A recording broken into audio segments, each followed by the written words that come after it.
നമസ്കാരം. മലയാളി വാർത്ത ഇൻസൈഡിലേക്ക് സ്വാഗതം. എന്താ ഇനിയും ഇയാൾക്ക് ചോര കണ്ട് മതി വരുന്നില്ലേ?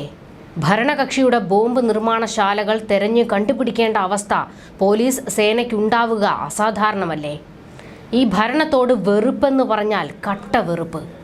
പാതാളക്കുഴിയിലേക്ക് പതിക്കുകയാണ് ഗോവിന്ദ നിങ്ങളുടെ പാർട്ടി. കയ്യും കെട്ടി വായും പൂട്ടിയിരുന്നു. ഈ പാർട്ടിക്ക് ഉദകക്രിയ ചെയ്യുന്നത് പിണറായി വിജയനും മകളുമാണ്. ജനങ്ങളുടെ ശാപവാക്കുകൾ തെരുവിലിരമ്പുന്നുണ്ട് പിണറായി. കാലം അടുത്തു, ഇനി തിരിച്ചടികളുടെ സമയമാണ്. അനുഭവിച്ചു തുടങ്ങിയല്ലോ. മകളുടെ കാര്യത്തിൽ ഉറക്കമില്ലല്ലോ എന്ന് മുഖ്യന് മറുപടി. കേരളം അഭൂതപൂർവമായ ചൂടിൽ വെന്തുരുകുകയാണ്. പക്ഷേ അതിലും കഠിനമാണ് കേരളത്തിന്റെ അതിതീക്ഷ്ണമായിരിക്കുന്ന ഭരണവിരുദ്ധ താപനിലയെന്ന് ശക്തിധരൻ തുറന്നടിക്കുന്നു. ഒരു ഉഷ്ണമാപിനി കൊണ്ടും അത് അളക്കാൻ പറ്റില്ല. ആരാണ് പ്രതിപക്ഷം? എന്ത് നന്മ അവരിലുണ്ട് എന്നൊന്നും ആരും ചൂഴ്ന്നു നോക്കുന്നില്ല. എങ്ങനെയും നിലവിലെ ഭരണത്തെ തുരത്തണം എന്ന ഒറ്റ നിലപാടിലേക്ക് കേരളം മാറിയിരിക്കുന്നു.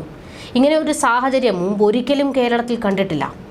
പ്രതിപക്ഷത്തെ ആരാണ് നയിക്കുന്നത് എന്നൊരു അന്വേഷണമേ എങ്ങുമില്ല. ഏത് ചെകുത്താൻ ഭരിച്ചാലും ഇടതുപക്ഷം വേണ്ടേ വേണ്ട എന്നൊരു നിലപാട്. 2011 പശ്ചിമ ബംഗാളിൽ തിരതല്ലിയ അതേ നിലപാട്. വിമോചന സമരകാലത്ത് നെഹ്റു EMSനോട് ഉന്നയിച്ച ഒരു ചോദ്യമുണ്ടല്ലോ, എങ്ങനെയാണ് ജനങ്ങളെ ഇത്രയേറെ ശത്രുക്കളാക്കാൻ കഴിഞ്ഞത്? നെഹ്റു ജീവിച്ചിരിപ്പുണ്ടായിരുന്നുവെങ്കിൽ ഇന്ന് ഇതേ ചോദ്യം തന്നെ ചോദിച്ചേക്കും. ജനരോഷം അതുക്കും മേലെയാണ്. എന്ത് ധൈര്യത്തിലാണ് എന്നിട്ടും ഒരു കൂസലുമില്ലാതെ ബോംബുകൾ നിർമ്മിക്കാൻ അണികളെ പ്രേരിപ്പിക്കുന്നത്? ആരെയാണ് കൊല്ലേണ്ടത്? ഒപ്പമുള്ളവരെയാണോ എതിരാളികളെയാണോ? എന്തൊക്കെ അഭ്യൂഹങ്ങളാണ് പ്രചരിക്കുന്നത്? ആരാണ് ഈ ചോരക്കൊതിയൻ? കേരള രാഷ്ട്രീയത്തിലെ പ്രഥമ രാഷ്ട്രീയ കൊലയുടെ ഉറവിടം ചരിത്രം രേഖപ്പെടുത്തിയിട്ടുണ്ട്. ഇപ്പോൾ ഏറ്റവും അവസാനത്തെ കൊലയും പാനൂരിൽ രേഖപ്പെടുത്തി കഴിഞ്ഞു. എന്താ ഇനിയും ഇയാൾക്ക് ചോര കണ്ട് മതി വരുന്നില്ലേ? ഭരണകക്ഷിയുടെ ബോംബ് നിർമ്മാണശാലകൾ തെരഞ്ഞു കണ്ടുപിടിക്കേണ്ട അവസ്ഥ പോലീസ് സേനയ്ക്കുണ്ടാകുക അസാധാരണമല്ലേ? സമാധാനകാലത്ത് ഒരു പ്രകോപനവുമില്ലാത്ത എങ്ങനെയാണ് MV ഗോവിന്ദൻ മാസ്റ്ററുടെ പാർട്ടി സായുധ വിപ്ലവത്തിന്റെ മാർഗത്തിലേക്ക് നീങ്ങുന്നത്? ഏത് തീസിസാണ് ഇതിലേക്ക് നയിക്കുന്നത്? എന്തിനാണ് ഗോവിന്ദൻ മാഷ് ചരിത്രത്തെ ദുർവ്യാഖ്യാനം ചെയ്യുന്നത്? ബോംബ് കൊണ്ടോ കേരളത്തെ മോചിപ്പിക്കാൻ കഴിയൂ എങ്കിൽ എന്തിനാണ് കേരളത്തിൽ ഒരു പാവ സർക്കാർ? ഒരു വിപ്ലവ സംഘടനയില്ലാതെ വിപ്ലവം സംഘടിപ്പിക്കാൻ പറ്റുമോ ഗോവിന്ദൻ മാഷേ? ആരാ നിങ്ങളുടെ നേതാവ്? ആര് നിർദ്ദേശിച്ചിട്ടാണ് ഇവർക്ക് പരിശീലനം നൽകുന്നത്? വയനാട്ടിൽ രാഹുൽ ഗാന്ധിയുടെ കയ്യിൽ ത്രിവർണ പതാക കാണാത്തതിൽ ക്ഷുഭിതരായവർ ഈ ബോംബ് നിർമ്മാണത്തിൽ പിടിച്ചിരിക്കുന്ന പതാക എന്തായിരുന്നു?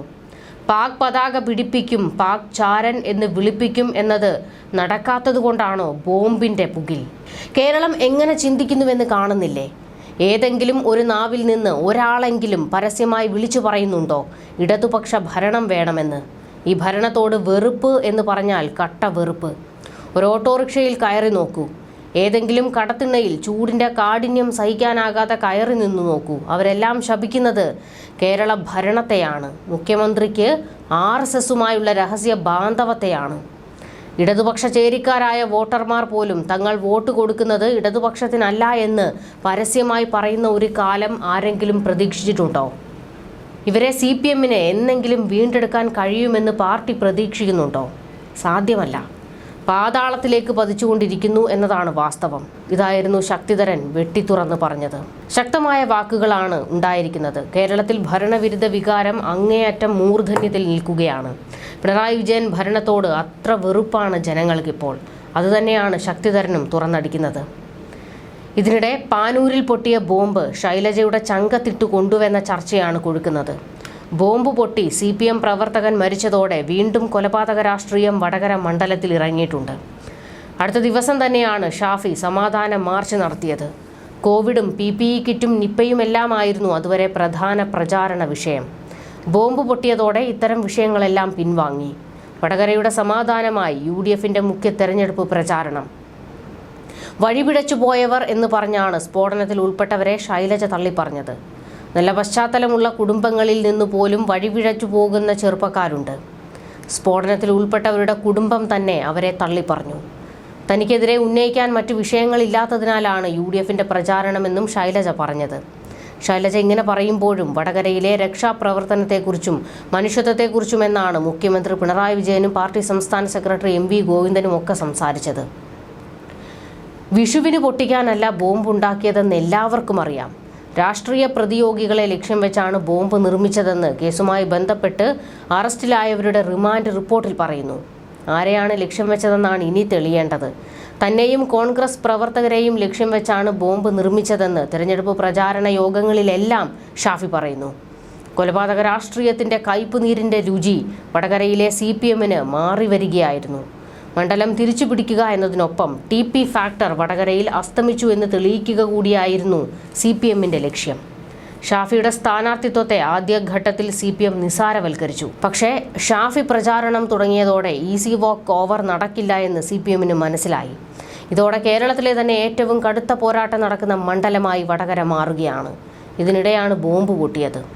ബോംബ് നിർമ്മിച്ച CPM പ്രവർത്തകർ തന്നെയാണ് കൊല്ലപ്പെട്ടതെങ്കിലും ആ ബോംബ് ലക്ഷ്യം വെച്ചിരുന്നത് മറ്റാരുടെയോ ജീവനായിരുന്നു. കൊലപാതക രാഷ്ട്രീയത്തിൽ നിന്നും CPM ഒട്ടും പിന്നോട്ട് പോയിട്ടില്ലെന്ന് തെളിയിക്കാൻ ഇതിൽ കൂടുതലൊന്നും UDF-ന് ആവശ്യമായിരുന്നില്ല. 12 വർഷം മുൻപുണ്ടായ TP വധം ഉയർത്തിപ്പിടിച്ച് പ്രചാരണം തുടങ്ങിയ UDF ഇപ്പോൾ വെള്ളിയാഴ്ച കൊല്ലപ്പെട്ട ഷെറിൻ്റെ മരണവും കൂട്ടിച്ചേർത്താണ് പ്രചാരണം നടത്തുന്നത്. ഒറ്റ രാത്രി കൊണ്ടാണ് വടകരയിലെ തിരഞ്ഞെടുപ്പ് പ്രചാരണത്തിൻ്റെ ഗതി മാറിയത്. ശൈലജ ടീച്ചർ ഉയർത്തെഴുന്നേൽക്കുമോ എന്നത് കാത്തിരുന്ന് കാണണം.